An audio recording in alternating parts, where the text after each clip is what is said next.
Alors comment ça va se passer du coup aujourd'hui? On est sur une journée qui est assez sympa parce que c'est une journée qui est assez light, qui va changer des autres journées de cette semaine. Cette semaine, vous allez être sur une semaine qui va être un petit peu plus lourde à digérer. Ça va être la grosse semaine dense en termes de connaissances, notamment de connaissances théoriques. Je vais vous présenter le planning pour que vous puissiez voir un peu comment ça se décompose. Mais cette semaine, vous êtes vraiment sur une semaine qui va être assez riche. La journée d'aujourd'hui, elle va se décomposer en différents temps. Ce matin, je vais vous présenter un petit peu l'entreprise, qui on est, ce qu'on fait. Je vais me présenter également. Et puis ensuite, vous allez vous présenter individuellement pour qu'on puisse faire un bon tour de table. On va prendre un peu de temps pour ce tour de table là. Si ça nous prend 3 quarts d'heure, ça nous prend 3 quarts d'heure, je m'en fiche.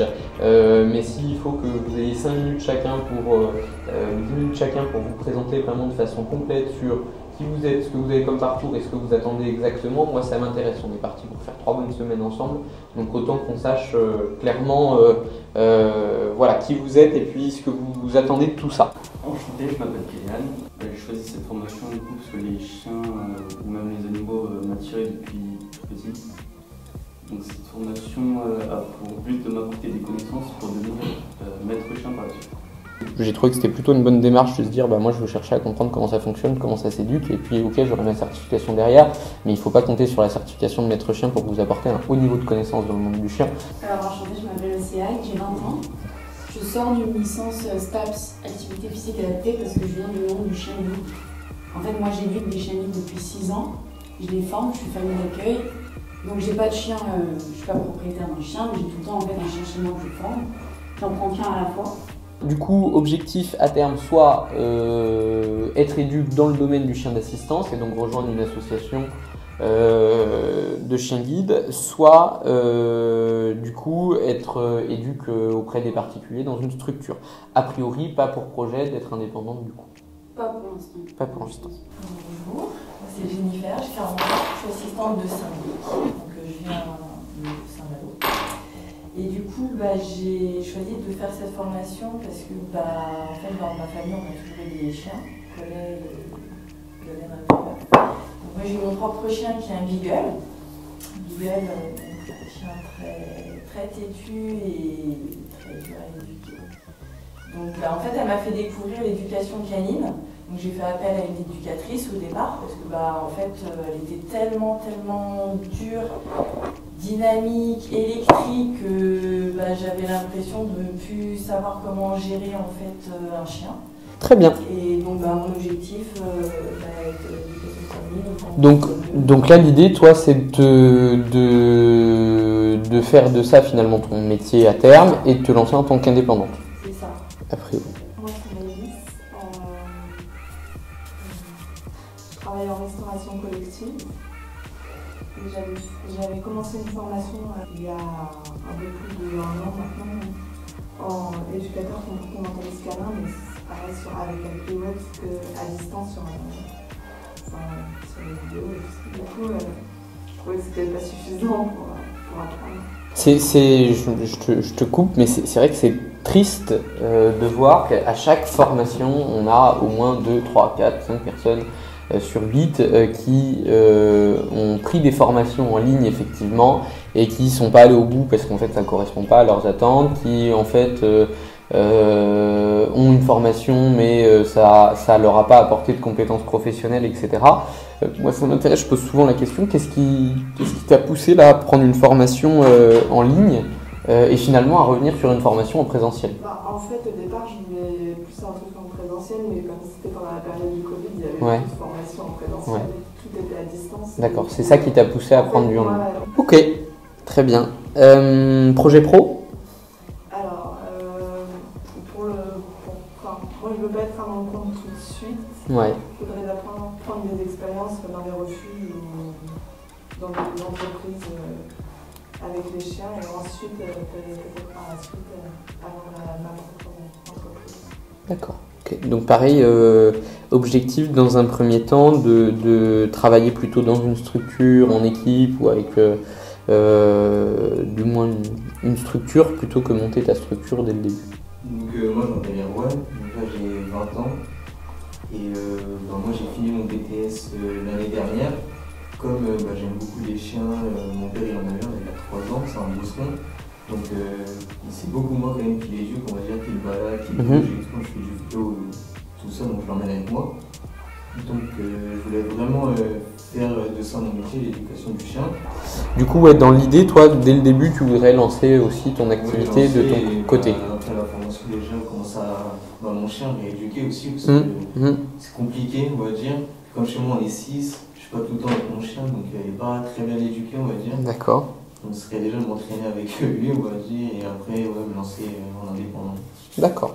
Donc moi c'est Corinne, j'ai 31 ans, je suis carreleuse à mon compte depuis 4 ans. J'avais dans l'idée depuis toute petite d'être éducateur canin et ma mère me disait à l'époque que c'est pas un métier qui rapporte et qu'on peut pas en vivre. D'accord. T'as déjà des chiens? Alors oui, j'ai déjà eu une chienne que j'avais récupérée, elle avait 8 ans.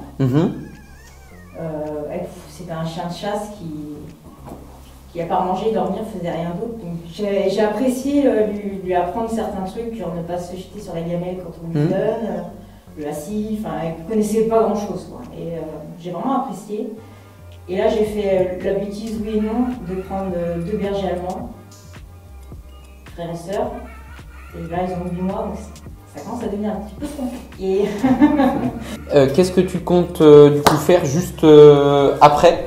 Qu'est-ce que tu as en tête? Je compte faire ma transition en réduisant le carrelage, augmentant l'éducation canine. Donc tu veux te lancer en tant qu'indépendante, toi, dans l'idée dès le début? Je ne pourrais pas retourner salarié. Ouais, d'accord.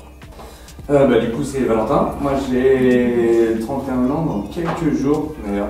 Et moi, je travaille dans la restauration depuis que j'ai 18 ans.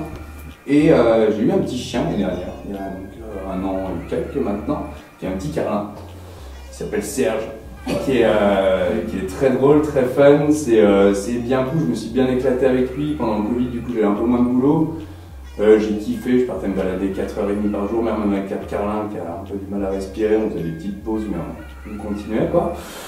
Donc voilà, j'ai bien kiffé, je me suis un peu intéressé au niveau de l'éducation de mon chien, parce que j'ai envie qu'il soit cool avec tout le monde et qu'il kiffe sa vie quoi. Donc j'ai un peu regardé, j'ai vu plein de trucs différents, c'est vrai que tu as plein de discours sur internet quand tu commences à chercher des trucs, tu es là en mode ok lui il me dit ça, lui il me dit ça, un peu chelou, tu recherches un peu, tu prends un peu de recul, tu te dis bon écoute moi ça je suis pas hyper fan.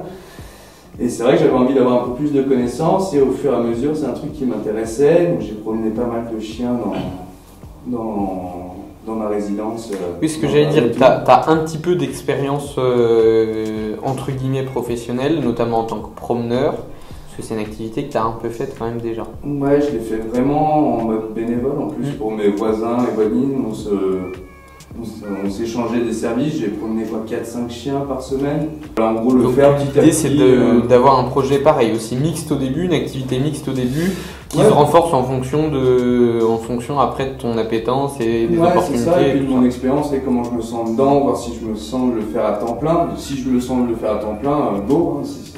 Mais à voir quoi en fonction de comment je me sens. Vous allez voir que vos projets pro globalement vont évoluer dans ces 3 semaines, plus peut-être qu'ils n'ont jamais évolué ces derniers mois ou ces dernières années. On n'avait pas les mêmes ambitions. On n'a pas en général là sur les formations les mêmes ambitions entre quand les gens rentrent en formation et quand ils ressortent de formation, parce qu'en fait on comprend un petit peu plus ce monde-là et en général ça ouvre des portes et ça enferme, c'est-à-dire qu'il y a des portes qui se ferment parce qu'on voit qu'il n'y a pas une vraie opportunité professionnelle à cet endroit-là ou que c'est pas forcément ce qu'on a envie de faire en tant que métier, et puis il y a d'autres portes qui s'ouvrent. Des fois on a des projets qui sont très très ouverts au début avec des gens qui veulent faire 10 000 choses à la fois, puis après on se rend compte au fur et à mesure de la formation que c'est dur de tout faire et de bien faire, et donc vos projets professionnels vont évoluer et se construire aussi au fur et à mesure de la formation, et c'est tout à fait normal. Donc c'est normal si vous n'avez pas un dessin qui est extrêmement précis pour le moment. Moi je m'appelle Eudoxie, j'ai 18 ans, j'ai fait cette année une formation la plus jeune candidate qu'on ait jamais reçue. Voilà. J'ai fait du coup cette année une formation de soigneur animalier et de toiletteur canin, mais c'était à distance aussi avec les cours en distance. Et en fait dans la formation toiletteur canin, on a eu 2 cours sur le toilettage et le reste c'était sur l'éducation. Donc du coup j'ai un petit peu j'ai vu quelques trucs. Ensuite, cette formation-là, je l'ai découvert en me renseignant au téléphone avec d'autres éducateurs. Je leur ai demandé un peu leur parcours et tout. Et je cherchais une formation en présentiel parce qu'au bout d'un an en distance, j'en pouvais plus. Sinon, j'ai fait un stage chez les chiens guides parce qu'à la base, je voulais faire moniteur chien guide d'aveugle. Et après, j'ai découvert le métier de soigneur animalier. Du coup, j'hésite encore entre les deux. Tu auras peut-être un morceau de réponse cet après-midi en discutant avec Cyrielle. Elle a été soigneur animalier pendant 7 ou 8 ans, je crois. Ok, du coup, petite hésitation encore entre ces deux mondes-là. Si jamais tu choisis le monde de l'éducation canine, est-ce que tu as déjà un petit peu en tête ce que tu souhaites y faire et sous quel format ou pas du tout pour le moment? C'est avec les chiens guides. Chien guide, toi, ce qui t'intéresse, c'est le monde des chiens guides. Ok, très bien. Ok, on a fait le tour de table de votre promotion. Tour de table intéressant, du coup, vous avez des expériences qui sont différentes, vous êtes plus ou moins expérimentés d'ailleurs. C'est une formation qui doit se faire absolument en interaction, d'accord, en interaction parce que pour le coup, si je fais du cours magistral, etc. pendant toute la semaine, alors ok, pour le reste on sera dans la pratique, mais ça revient au même qu'une formation en ligne. L'idée de la formation qu'on fait là, c'est d'avoir de l'interaction, c'est d'avoir des questions. Il y a deux personnes qui doivent poser beaucoup de questions. Celui qui a de l'expérience et qui doit s'interroger sur quand je vois ça habituellement, comment je l'interprète, et celui qui n'a pas d'expérience, parce que vu qu'il n'a pas d'expérience, il y a certainement tout un tas de choses dont je vais parler qui ne vont pas forcément être claires ou qui ne vont pas forcément s'illustrer. Bref, tout ça pour dire que peu importe votre parcours, normalement, il y a tout un tas de questions qui doivent ressortir tout au long de la formation, entre ce que vous avez vu et puis ce que vous n'avez pas vu. Tout ça, ça doit soulever des questions, posez-les, il n'y a pas de questions bêtes. Enfin si, ça arrive de temps en temps, mais on ne le dira pas. Donc voilà, posez les questions que vous avez à poser, j'y répondrai avec grand plaisir. En termes d'approche d'éducation, nous l'idée c'est de dire que l'éducation de toute façon c'est pas une science exacte.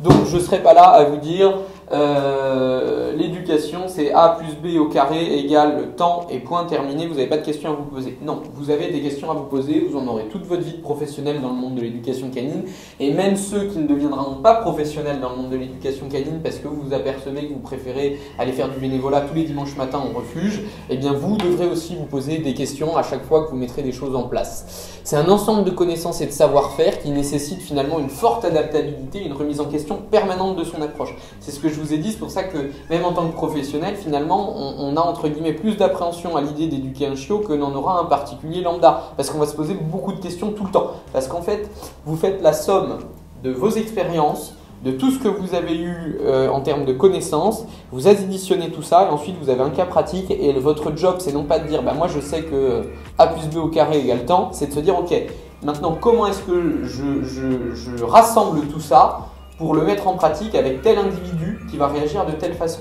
d'accord ? Donc finalement c'est un métier où vous allez vous poser des questions toute votre vie. Notre approche de la formation maintenant. Notre objectif au travers de cette formation, c'est de vous donner un maximum de connaissances et de savoir-faire en matière d'éducation et de comportement canin. Donc on met en parallèle les différents points de vue qui sont existants. On va parler d'éducation positive, mais on parlera aussi de l'éducation traditionnelle, coercitive qu'on pratiquait avant. Pourquoi est-ce qu'on l'a pratiquée comme ça? Quels avantages ça pouvait avoir? Quels inconvénients ça pouvait avoir? Et finalement, on va essayer de faire le tri entre tout ça. Donc l'idée c'est de donner la vision la plus large possible pour que vous soyez des éducateurs canins réfléchis, adaptables et qui disposeront de toutes les clés nécessaires finalement à la construction d'une approche juste équilibrée de votre approche.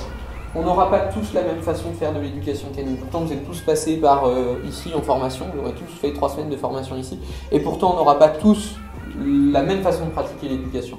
Parce qu'ici on va vous donner des bases, on va vous donner des connaissances, mais derrière dans la mise en pratique, ce sera votre approche à vous que vous allez construire. Votre approche, elle sera aussi dépendante de votre parcours. Votre parcours, vous êtes une partie d'entre vous pour qui le parcours chien commence ici.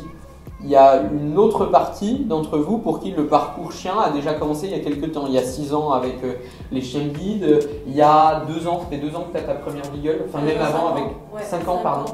5 ans avec ta première beagle où tu t'es intéressé à ce monde-là, etc.